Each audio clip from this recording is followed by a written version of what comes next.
साधारण परिक्रमा सुरू झाली आणि 15 दिवस झाले असतील. आणि ना दुसऱ्या दिवशी काय होणार हे मला आधी दिसायला लागलेलं.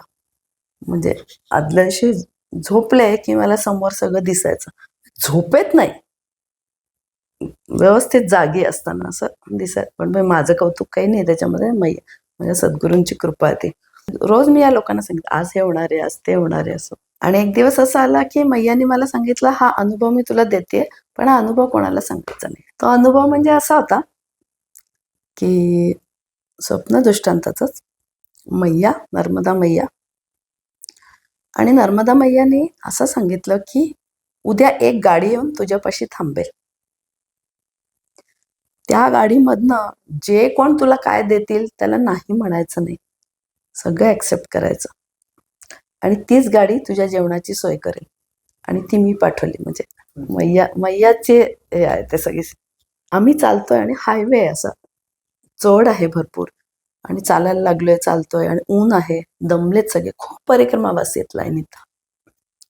आणि मला पण उत्सुकता, बाई ही गाडी येऊन माझ्याच पाशी कशी थांबेल. आपल्या एक उत्सुकता असते ना की आता एवढी परिक्रमावासी लोक आहेत आणि ते आपल्या पाशीच कशी येणार गाडी. चालतोय चालतोय चालतोय, गाडीचा आवाज आला मला. म्हटलं आता आहे, आता म्हणजे असे उत्सुकता अगदी इथपर्यंत की काय होणार आहे, काय होणार आहे. ती गाडीची थेट आली, थेट माझ्यापाशी येऊन थांबली. नर्मदे हर मैयाजी, म्हटलं नर्मदे हर. आणि तो जो ड्रायव्हर होता गाडीतला, तो मैयानी मला दाखवला होता की हा ड्रायव्हर असेल म्हणून. तर मी त्या ड्रायव्हरला बघितलं आणि ओळखलं, म्हणजे तीच.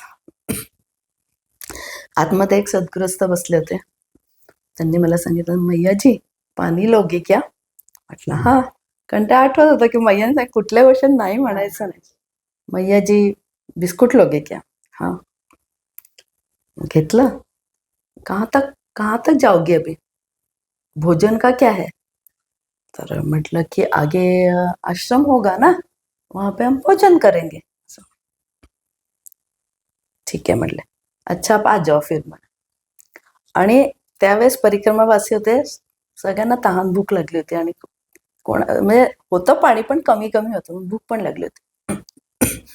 आणि त्यावेळेस म्हणजे पाणी आणि बिस्किट होतं. तर मला असं वाटलं की I am the richest person in the world.